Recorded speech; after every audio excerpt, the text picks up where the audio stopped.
Hello everyone, my name is William. Welcome to Hidden Bible Treasures. What I've been doing for years, I've had people come up to me asking me questions about the Bible, the hidden writings, the writings of the Torah, the Babylonian Talmud, the Dead Sea Scrolls, the books of the Quorum. So what I'm going to do here today, or through this video series anyway, is try to explain the things in simple, easy to understand way just for anyone who really wants to know. So I hope you enjoy this, and we'll get started and go through it. Well, Genesis in the Bible is known as Bereshit in the Hebrew Bible or Torah. Genesis means origin or beginning. Bereshit refers to an arrow being shot to the target, or in English we'd say to the point. As it starts out, it says, in the beginning, God created the heavens and the earth was without form. And it's really nice, but that's not how it actually started. It says, in the beginning, God called forth the heavens. Then the first thing created was the bright and morning stars. The very first thing, or first one brought forth was Prince Mesiba. Later he is known as Satan, Lucifer, the fallen one. He was the first of God. The morning stars was Yahushua. Yahushua. And then the other angels that God pulled forth, that he had made, he brought forth wisdom, understanding, all kinds of them. You can read a lot of them in the book of Enoch. Some of their names are pretty big. The book of Enoch, by the way, was made around 200 BC when it was written. It wasn't written during the time of Enoch, but it was around 200 BC is when it was written anyway. So let's get right into it. It starts. It says, in day one, in the beginning, God created the heavens. He called forth the bright and morning stars. And then he made the other angels. Then he said, let there be light, as in pulling together, separating the light from the darkness. And as in opening his hands, there was this great explosion as the stars went out and scattered and started going out to wherever God would have them. God spent the first day going out throughout the universe, placing stars and other things in their place where he wanted them. And towards the end of the first day, he was over the earth. And that's where it starts. When he comes to the earth, and the earth was form and void. And he said, let there be order. It was translated from Hebrew. They call it let it begin, but it's let there be order. He had the fragments of the water because the great mist like a cloud over the earth, and he separated the two. One went down to the earth, separated, the other one went to the clouds of the sky. And he formed ice around the earth, which kind of gave the fragments of how it all began. Now, if you know, he went through the second thing. In the second day, he made the oceans and the clouds. He said, this is going to be your domain and no further. You can find this in the book of Job. When he's talking about Job, he goes, where were you when I told the lands, this will be your domain? And the waves, you will go here and no further to the oceans and the waters. Job, actually his name is Job, so you understand, is the third son of Isengard out of Leah from Jacob. So now you know who he is. He is the grandson of Jacob. People say, we don't know who Job is, or Job. That's who he is.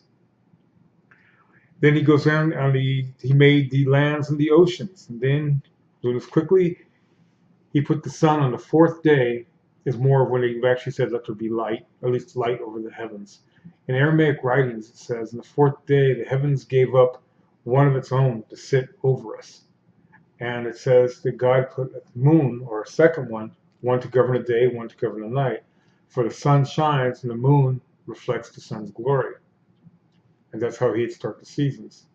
We get on to the fifth day to move along with it. The fish and birds. He let the fish, magnificent fish, huge whales, and God knows what all things, create in the ocean. And birds that flew upon the skies. On the sixth day, we're going through this quickly. He made the cattle of the land, the cattle, animals of all sorts and kinds. And here's where it starts to change.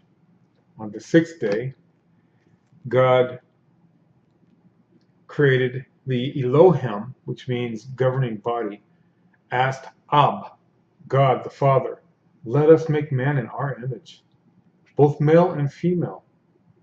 And God said, go ahead, I will bless them. They will conquer the earth, and the animals and the fruits of the field will be food for them. And then, at the end of the sixth day, God went and rested. The seventh day, which is the seventh day, God had rested. Now, here's where it starts getting wild. On the eighth day, God came back. And after doing whatever he did, we don't know where it was during the eighth day, but in the eighth day, God decided to create Adam, the first man. He made Adam and Lilith, Adam's first mate, both male and female. Adam was made in God's form and image. Lilith was made the female, I guess, of Adam. Very unique things about them. Neither one of them had hair of any type covering their bodies. Well, as time would have it, over time, Lilith and Adam got into an argument. Who was stronger? Adam said, I am made in God's image, so I am stronger. Lilith said, no, God made us equal. So after having a fight, an argument over sex, or who was going to be on top, unfortunately, Adam overpowered Lilith. Lilith ran away. God sent 3 angels after her, found her in a cave. She overpowered them. She ran, prayed to another angel, who transformed her into what we would call now a demon. She's known as the great baby stealer. One of the reasons the Hebrews did not name their male children till they're 8 days old. Well, Adam grew lonely. You'll read this as you go into the second chapter. Adam grew lonely. Lilith left him. So God moved Adam into the Garden of Eden. And he gave Adam a task to name all the animals. He told Adam the name of all the animals. And if the animals came to him, he would tell them what they were, their names. And in heaven, God told them, all of you will go down to Adam and bow before him. And he will tell you the name of the animals. And if you do not do it, I will know, because you will not know the name of the animals. Well, Prince Masiba, the fallen one, grew greatly angry. He said, I will not bow down to him just because he is in your image. And he left and gathered others to try to go in with him and said, we will build my throne above the God's throne, our Father's throne. God grew angry with this, very angry. He says it is written that in the Arabic writings that God bared his mighty right arm, and with one swing of his sword, 95% of the demons or the followers of the prince were cast into the abyss. And when he drew back a second time, the prince begged for mercy for the ones who were left, that God's will would be done upon the earth. So if people have a chance to prove, or the angels have a chance to prove, are they worthy? Because God's thoughts were, if my firstborn turns against me, who else will turn against me? So everyone in heaven has to be tested, not including the ones on the earth. So Satan was cast down. It says when he hit the earth, he looked up and he started to charge to see where he was. When he figured out where he was, he grew exceedingly angry. Well, during this time, Adam had grown lonely. So God brought animals and females from all over the world that the other angels had made. He didn't bring ostriches and pigs and elephants and rhinoceroses and horses and everything else for a mate for Adam. He brought females from around the world. None were a perfect match for him. So he put Adam to sleep. When he took a rib from Adam, he took Eve up and made Eve. Later, he presented Eve to Adam. And he told Adam, this was out of you. So he called her, actually the first thing he said when he saw her, he said, breathe. She took a breath. He goes, this is woman, out of man. The difference from the first people being made on the sixth day were male and female. Eve was the first woman. Difference between the two. There's a great difference. If we all came from Adam, then we'd all have Hebrew DNA somewhere back in our history, and we don't. As you notice, there's over 100 different DNAs from all over the world. That's just it. So they know that otherwise we'd all go right back to here. We're not. So anyway, Eve with Adam was in the garden. He said, stay away from this tree. They called it the apple tree. It was actually a fig tree. It was wrongly translated years ago. We'll get into that later. But it was a fig tree they eat. It was called the tree of knowledge.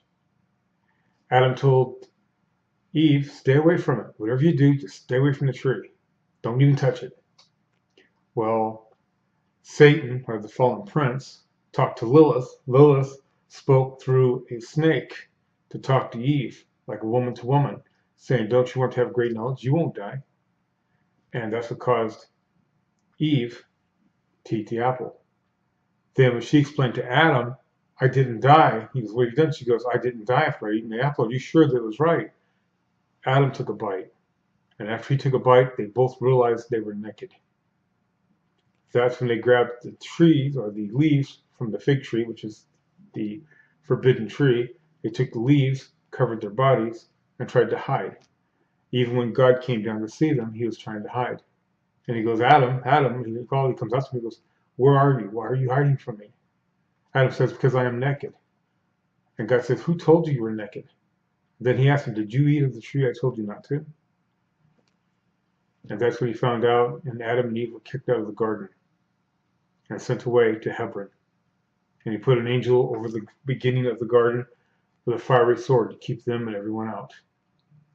That's how it came about with Adam and Eve and the differences. There's a difference between a male and a female and a man and a woman. Mankind morphs as resemblance to the males. Woman comes out of Adam. They would be the beginning of the Hebrews. The amazing thing was, in fact, I learned, was Germany in World War II, that they would look at the back of the skulls and they could tell a Hebrew from a non-Hebrew. The back of their necks and skulls are different. And that's how they could quickly check and see if they were and say, oh, I'm not Hebrew. Oh, yeah, they are. And that's how they got a lot of them, caught a lot of them, which is really pretty sad. Now, going on for that from Adam and Eve and Lilith, Adam and Eve went back to Hebron. That's where God put him back to. There was a cave there. And they had Cain and Abel. Well, Cain and Abel, as you know, were the two brothers that fought. What they don't tell you, though, is Cain and Abel had twin sisters, Alwan and Azura. Alwan was the older one, Azura was the younger one. Cain's sister was much older and more mature than Azura, who was the twin sister of Abel. They each had twins. Well, what happened was, one day they were coming in, Cain went into the cave, and you could hear his parents talking, saying, it is time that we marry them off. So let's give Cain Abel's sister and Abel Cain's sister. Cain got very angry. It was a day that they were supposed to do the sacrifice. And he was out doing his sacrifice. His heart wasn't into it at all. He was just filled with anger and hatred because his sister was much prettier and his younger brother was going to get the prettier one. He was going to get the one considered to be more homely, or at least not as pretty. Well, that's when God wouldn't accept his sacrifice. Now, the writings, the old Hebrew writings, it says they went down after this, they went down to fight like they normally do. It was not unnormal for those two to go down and fight. The boys between 12 and 14 years of age, 12, 14, 15, they're about a little over a year apart. They go down, they get into it, like they always do. Boys fought, except for this time, Cain took a stone and he killed Abel with his rock. Then God spoke to him. Then Cain, for people are going to kill me, because they knew there was other people around the world because they'd been made on the 6th day. This is the 8th day. This is many, many thousands of years later. So God marked him with a fierce mark of a fierce tattoo that kept people away from him. But what he did is he took his sister down to the forest and married her. And then they were forced to leave because they couldn't take the heat of going up the mountain anymore. They couldn't return. And that's how that came about to be. So this is short and sweet. If you have any questions, I've been asked for years about different things. So if you have any questions, please feel free to ask or send me an email. I'll be happy to answer you and explain to you where it is and what is written. And that's about it. God bless you and keep you, and make his face shine upon you. Goodbye.